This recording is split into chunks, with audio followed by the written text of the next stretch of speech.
se refugian a la sombra y en el hielo del silencio. Madre, vas en presencia, mi simple andar sobre el suelo. Ese gesto clandestino de tu amor sobre mi beso, de tu amor sobre mi beso, de tu amor sobre mi beso, de tu amor sobre mi beso, de tu amor sobre mi beso. La tarde se ha puesto triste, la lluvia de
soare și vești bune, sper eu, acum cu Mihaela Gioga la Pro FM. Bine ai venit! Bine te-am regăsit, chiar îți aduc vești bune. Vremea e în încălzire, dar totuși norii rămân în vestul, centrul și nordul țării, unde vor mai fi ploi sporadice. La munte precipitațiile vor fi mixte, iar vântul va avea intensitate. Temperaturile maxime vor fi cuprinse între 0 și 8 grade.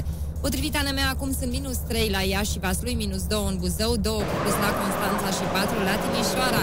În capitală avem soare și 6 grade Celsius. Degeaba îți tocești coatele pe băncile facultății, că tot nu-ți găsești pe piață un serviciu potrivit. Așa se face că mulți tineri ajung să facă diverse cursuri de recalificare în meserii unde nu-ți trebuie o diplomă, dar cu siguranță poți câștiga mai mulți bani. În județul Bistrița Năsăud, reprezentanții Agenției Județene de Ocupare a Forței de Muncă spun că numărul absolvenților de facultate care optează pentru recalificare este în creștere.